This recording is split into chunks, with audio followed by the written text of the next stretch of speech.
couple of years ago, when I was writing part of a book about Julius Caesar, I did a Twitter poll where I asked people, do you think Julius Caesar was rightfully assassinated as a tyrant or brutally murdered?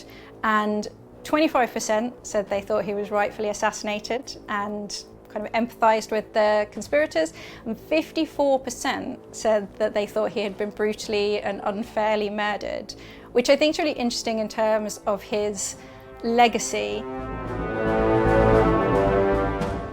Some historians tend to consider Julius Caesar a dictator or a tyrant, in a sense, a sort of right-wing figure. But on the other side, Julius Caesar is a very important social reformer. It's a very complicated figure. It's not easy to define him. Even to people who follow me, a person who never talks about war, he is seen as a good leader of some kind and somebody who did not deserve to die, rather than a tyrant who had taken over the Republic and made himself a monarch and who had left his opposition with no other option than to kill him.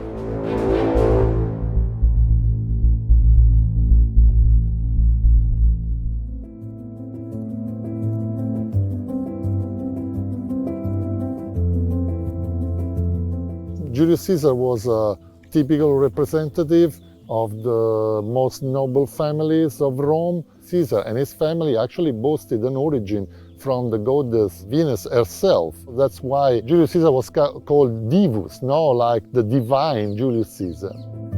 A large part of his career is a traditional Roman politician with a traditional Roman career. He starts by being a priest. He buys his way into his first offices. Members of the family of Julius Caesar were consuls, in the early republic, so they had a long tradition, in politics. But Julius Caesar had a very difficult start, because when he was a young man, the politician who took the power in Rome at the time was Sulla, who was an enemy of the family of Julius Caesar. So members of the family of Julius Caesar were actually banished from Rome, their properties were confiscated. He was put on a kill list, basically, and had to run away from Rome and join the army. He doesn't join as like a foot soldier, he's not like sharp. He joins kind of mid-level, and his real skill is being amazing at war, which is a terrible and terrifying skill. And then he comes back to Rome with all of the money that he gets by plundering places that Romans are plundering,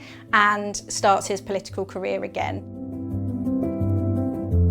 In comparison with other politicians of the time, like Crassus and Pompey, Julius Caesar had a slow coming into power. He generally does Roman politics like everybody else is doing Roman politics, which is bribe the hell out of everybody, do whatever you need to do to get ahead of everybody else, try to pay your way into popularity.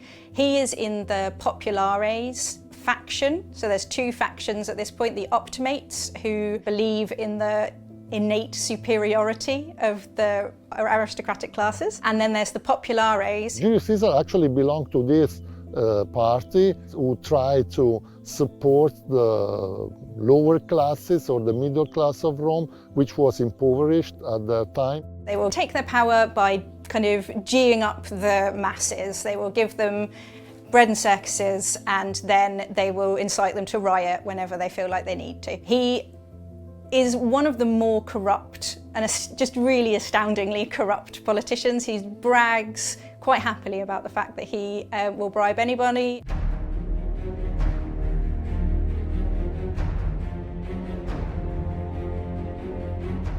Eventually he works his way up. Around 60 before Christ, he made a triumvirate with Pompeius and Crassus, who were the most important politicians at the time. That's when Julius Caesar started to become a central figure in Roman politics, not before that period.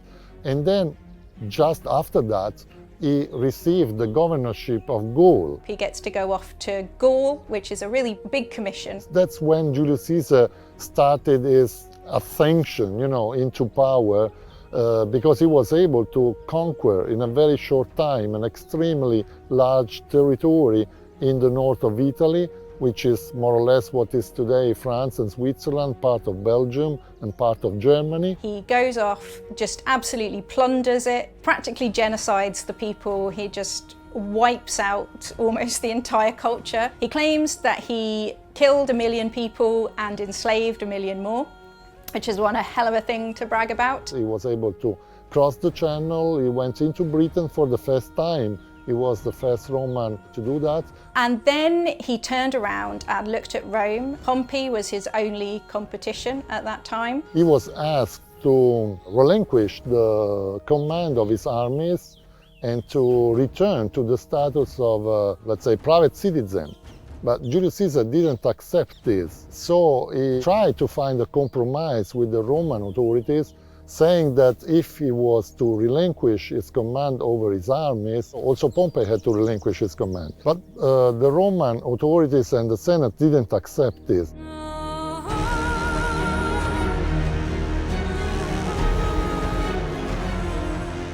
He saw his enemies in Rome who were all saying that when he gave up his commission, he would be prosecuted for all of the terrible things that he had done, for all of the bribery, for all of the ways in which he had corrupted the state. So Julius decides that he does not want to be prosecuted. He does not believe that he should be prosecuted. He thinks he's right about everything all the time. His basic thought is, I brought you all of this glory and land. How dare you try to prosecute me for anything? So he says, if you don't promise you won't prosecute me, I am going to march on Rome. They say, that's ridiculous. The entire foundation of the Republic is that everybody is held accountable for their actions. And so he says, all right, and he takes his army and he marches across the Rubicon. Julius Caesar was forced to cross the Rubicon, the famous, the die is cast, or whatever you want to say about that. The full quote of the die is cast is, these actions are because of what the gods have decided and what the Senate have forced me to do. The die is cast. And he claims that they made him do it. Finally, Julius Caesar was able to defeat Pompey. Pompey has no army, so him and the Senate have to flee. Caesar chases them around basically the entire empire, eventually beats them. Pompey is killed in Egypt, at which point Caesar comes back to Rome, says, well done me, I saved us all from a civil war, aren't I good? I'm dictator now.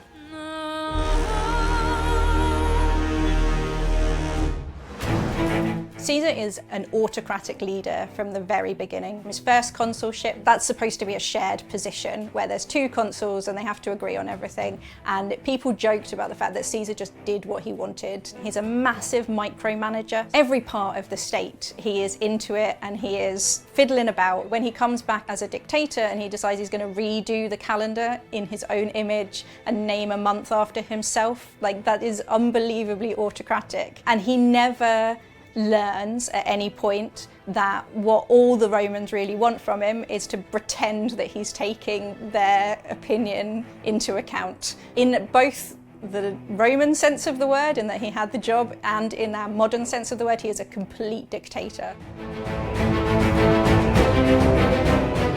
He was also a military leader. That's what makes him look a little bit like a tyrant sometimes. This is the idea that Julius Caesar is the one who abolished the Roman Republic, and brought the Roman system from a democratic sort of system into a sort of monarchic system, which is the Roman Empire. But actually, the republic was a republic for the rich man. It was not a republic for the lower classes, So at least Julius Caesar was reforming society. So he was a progressive social leader from that point of view. There are some politicians who actually have affinities with Julius Caesar. The American great reformers, let's say Lincoln and Kennedy, both of them, they had ideas which were similar about society, at least.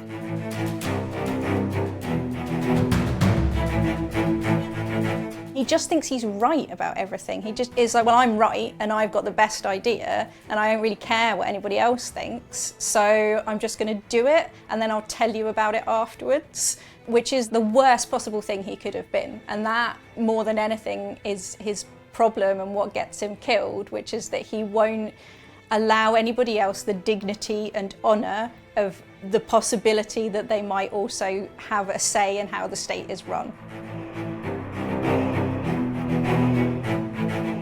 Julius Caesar was taking away freedom from the leading class, which is actually their privileges, but was giving it to the lower classes, actually. So these people liked Caesar, actually. Because Caesar is such an autocratic leader, but also terrifying and quite popular among the people, certainly, of Rome. He keeps getting voted massive amounts of honours, which scare people. Particularly, they scare the other senators who see him being put higher and higher and higher on a pedestal. He has voted things like the right to call himself the father of the country, the right to wear his laurel leaves all the time, and his triumphal robes. He has a statue among the old kings, and a statue of him is carried amongst the gods in processions. Sacrifices are made in his name. He is beginning to have himself put on a pedestal which is above mortals, and that is very frightening.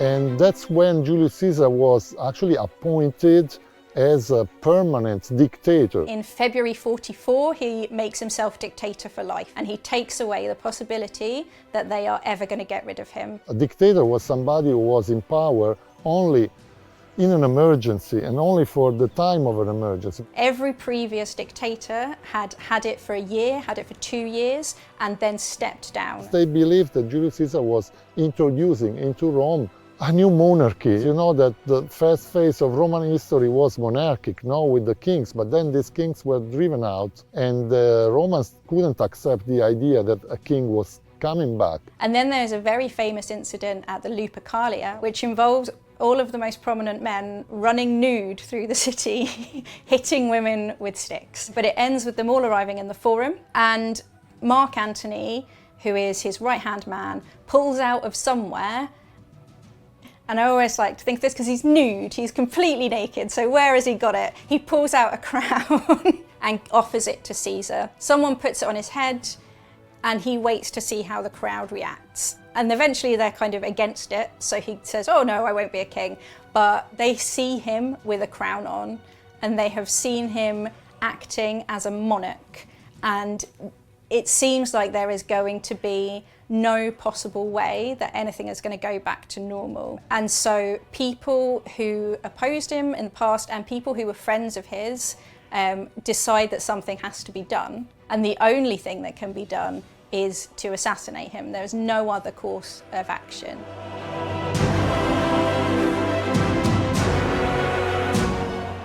The three main conspirators are two people who were previously his enemies. These were Brutus and Cassius, who had been fighting against Caesar originally in the Battle of Pharsalus. They were strong supporters of Pompey, and they had been forgiven by Caesar. Julius Caesar also gave them some important positions in his government. Caesar, for all his many, many flaws, he was not a cruel man. And he was kind to his enemies. This is possibly a reason why you shouldn't forgive people who have fought against you in a war. And then the third is the Brutus, whose name is Decimus Junius Brutus. And he has been a supporter of Caesar's, a lieutenant of Caesar's since the beginning. But when the dictator for life thing happens, when he starts to see crowns, people start calling on his supposed ancestor, who's the Brutus who overthrew the kings, and he feels somehow that he can no longer support Caesar.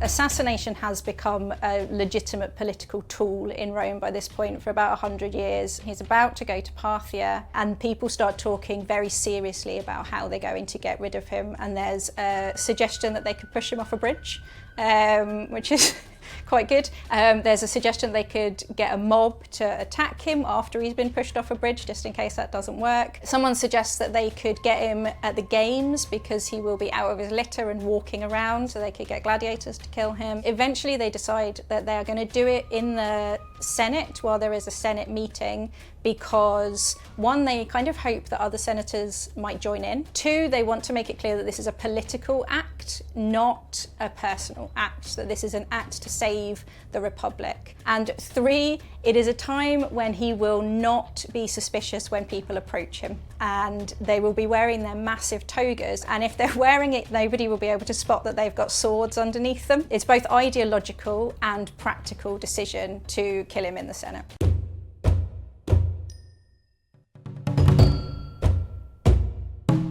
The actual assassination of Julius Caesar happened on March the 15th. On the day of the assassination, which is the Ides of March, 44 BCE. The conspirators actually took this occasion to kill Julius Caesar because Julius Caesar actually was about to leave Rome. His intention was to go to Alexandria in Egypt and begin a new campaign into the Middle East to conquer a new territory, through actually Mesopotamia and Persia, and probably to extend into India, because one of the main plans of Julius Caesar was that of rebuilding the empire of Alexander the Great.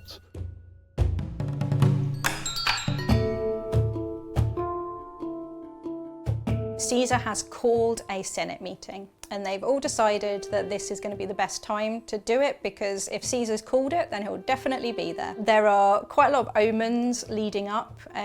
During the night, Calpurnia, who's his wife, has dreams that he's going to die or that the house is going to fall down. Caesar is looking like he's not going to go to the Senate that day because Romans are very religious, and even Caesar gets put off by a lot of bad dreams and auguries. And in two of the accounts that we've got, he's also been warned by a soothsayer that something bad is going to happen to him on the Ides of March. Eventually Decimus Brutus turns up and persuades him to go and says, everybody's waiting for you, you've called this, we've not got much time, we need to sort stuff out. So he goes along.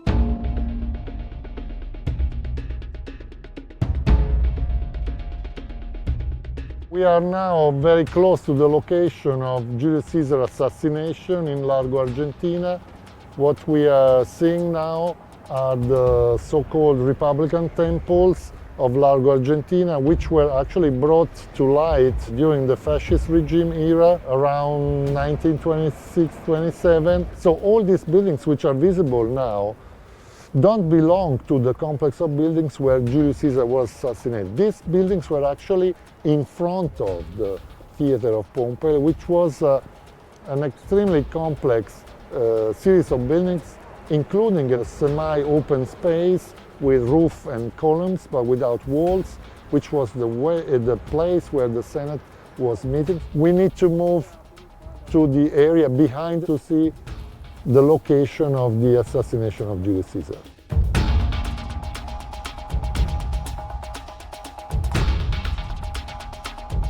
The person who's called the Senate meeting has to do a sacrifice to make sure that the gods are okay with this meeting happening, and the gods are not okay with it. According to some of the later sources that we have, the sacrifice has no heart, which is a very bad sign. And he looks like he's going to go home again, and Brutus again has to convince him to go in and say, look, you're Caesar, what do you care about the gods, basically? It seems that Mark Antony was kept outside the Senate House because they were afraid that he could actually help Caesar. Discover the past with exclusive ancient history documentaries and ad-free podcasts presented by world-renowned historians from History Hit. Watch them on your smart TV or on the go with your mobile device. Download the app now to explore everything from the wonders of Pompeii to the rebellion of Boudica and the mysteries of prehistoric Scotland. Immerse yourself in the captivating stories of this remarkable era by signing up via the link in the description. He does enter. He goes and sits in his big fancy chair. A guy called Tullius Cimbra grabs Caesar.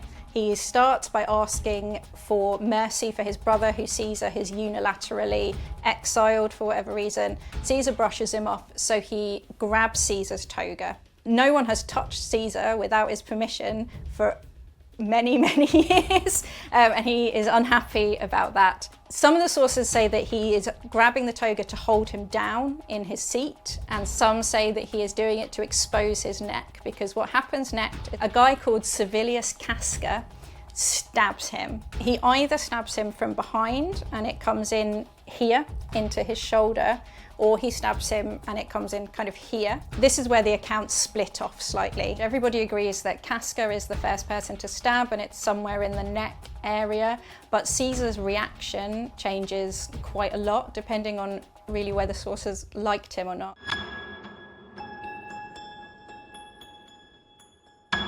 The earliest version was written about 20 or 30 years later by a guy called Nicolaus of Damascus, who was writing for Octavian, who is Julius Caesar's heir. He tells quite a detailed version where as soon as he's stabbed, Caesar jumps up and is immediately piled on. He doesn't have a chance to react, he doesn't do anything, he is just immediately knocked to the ground and is stabbed all over about 30 times, and he says that it looks like a brawl where all of the conspirators are fighting over hitting Caesar's body. He's quite specific and says that he's stabbed in the side, that Decimus Brutus hits him in the thigh, and that Cassius swipes him across the face. And then he falls to the ground and is stabbed by a frenzy of people trying to all stab him as much as possible.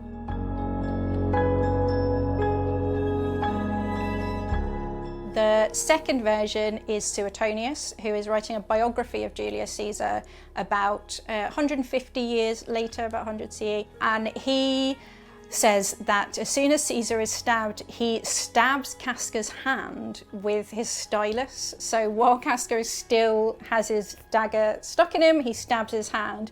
He then tries to jump up, but because he sees how many people are pulling swords and daggers out, he loses heart and his focus becomes on trying to maintain his dignity. So he tries to cover his head, he tries to cover his legs. What he says is in Greek, kai su teknon, which means you too, my son. And then he dies kind of covering himself as like a little huddled animal.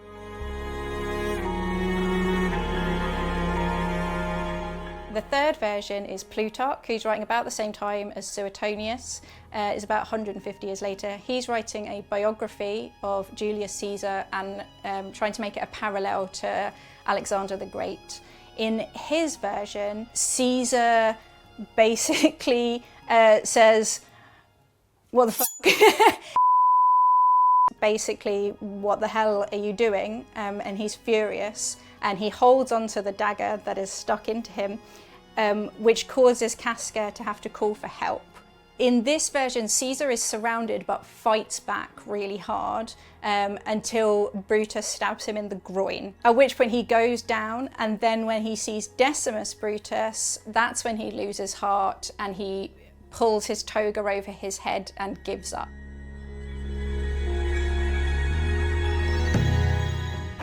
The fourth version comes from Appian, who is writing about 180 years later and is writing a history of the civil wars of the late Republic.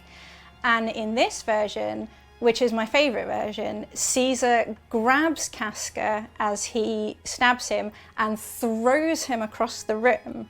And as he throws him, he leaves his side open and he is stabbed through the side. He then repeats what Suetonius says, which is that he's stabbed in the thigh by Brutus and he's stabbed in the face by Cassius, and that he is thrown around. He's described as a wild beast. He sees that Decimus Brutus has a knife and he loses heart, he covers his face and he goes down.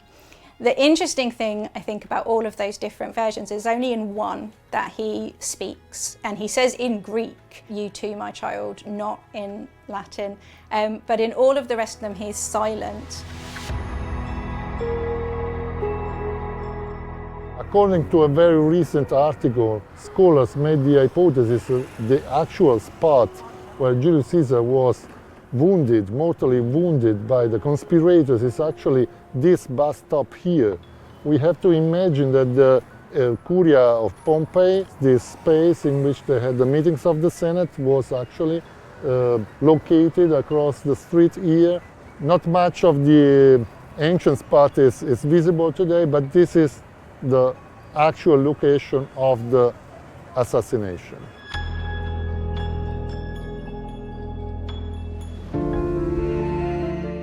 Immediate aftermath of it is that the city is kind of shocked. There was an extreme confusion in Rome. They don't really know what to do or how to function without Caesar. The supporters of Julius Caesar, Mark Antony and Lepidus, were, it seems, very afraid of being assassinated themselves. So it seems that they actually went into hiding. But it very much seems like everything is going to gradually continue as normal and that the conspirators are going to get what they wanted. The supporters of Julius Caesar, they decided to forgive the killers of Julius Caesar, but at the same time to keep all the, well, let's say, plans that Julius Caesar had set, for its government. Mark Antony eventually gets the Senate to agree that they will give him a state funeral. There is quite a lot of argument about whether they should remember him as a tyrant who was killed and therefore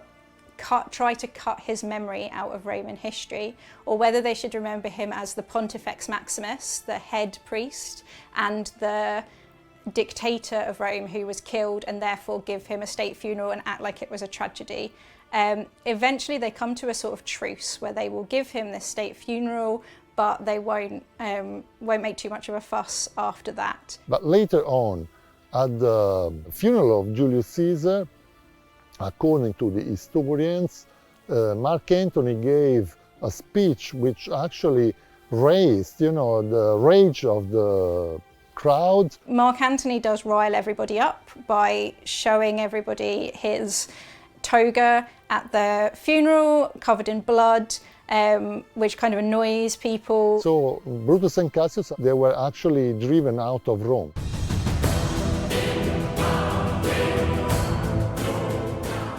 And then what happens is a couple of months afterwards, this guy comes to town called Gaius Octavianus, and he says, I am Julius Caesar's great nephew. He adopted me in his will. I have all of his money and all of his power. He says he's going to take revenge. Octavian is 19 years old, and he basically marches into Rome and says, I'm not standing for this. I'm going to raise my own army and take them to war against Brutus and Cassius. They say, you can't do that, you're not a consul, you're not allowed an army. He says, all right, make me consul.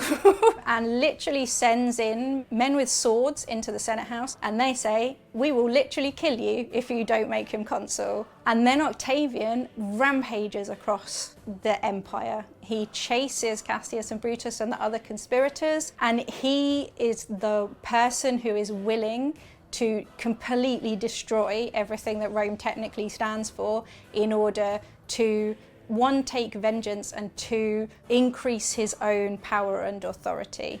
And that really is what brings down the Republic. It's usually said that it's Caesar's murder that ends the Republic, but Octavian, who later becomes Augustus and then becomes the first emperor, has no time or patience and is genuinely terrifying, and he completely destroys the Republic.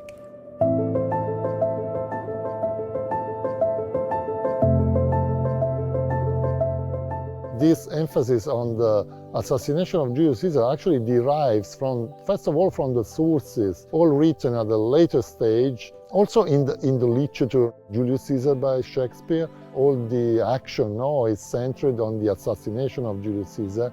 And that's why we have this idea, that the assassination is actually so important in his life. But I don't think that's what actually fixes his legacy. It's much more, his activity as a politician. Probably at the time of Julius Caesar, they didn't feel anything like that.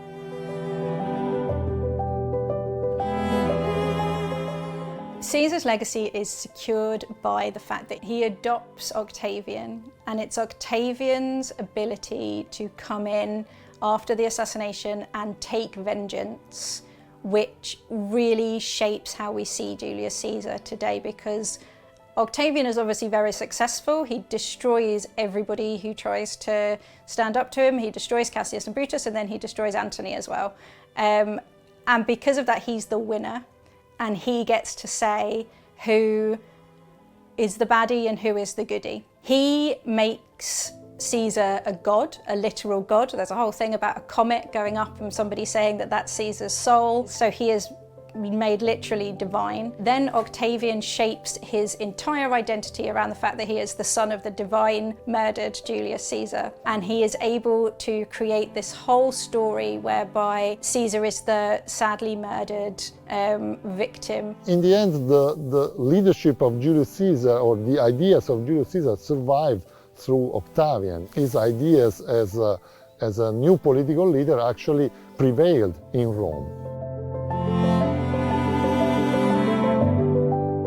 Caesar's writings of himself as the great military commander of Rome mean that he is an idol to military dictators, basically, the kind of people who want to civilize the world and make themselves the master of the universe. He is an idol to people like Napoleon. Napoleon was also a social reformer. He was influenced by the ideas of the French Revolution and was a very important military leader, but he was defeated, something that didn't happen to Julius Caesar. He was never defeated in battle. Only people who were organizing a conspiracy against him were able to kill him. They don't heed the warning, though. They never seem to get to the end of the story, which is that everybody hated him and then they stabbed him to death. Largely because he portrays himself so well in his writings that it seems impossible that that could happen to him.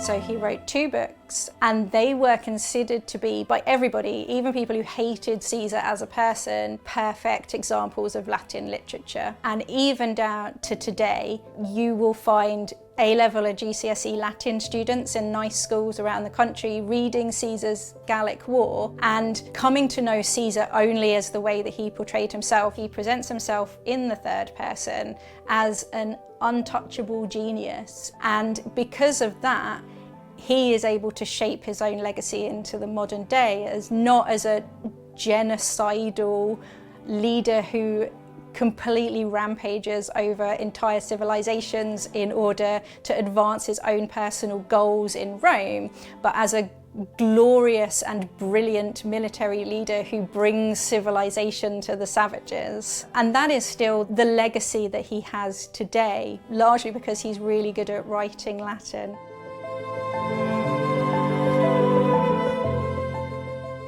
I've had a lot of people talking to me about Julius Caesar because the main way that he took sole power was by refusing to give up when he had come to the end of his term. And what he did instead was send in an army to create violence in the centre of Rome in order to make sure that he didn't have to. And we have just seen that happen on a much, much smaller scale with the Senate riots in America and the refusal of Trump to admit that he lost an election. And had Trump had more of a terrifying ego and a backbone, then we might have seen something much, much worse. For the people who lived through what Caesar was doing, he did the Senate riots on a scale of 1 million. He took a trained army into Rome so that he didn't have to give up his power and give it to somebody else who legitimately owned it. Everything that you think is stable and holds a state or an empire together is actually very, very fragile. It only takes one person to refuse to play by the rules to show that it is based on agreement that the rules matter.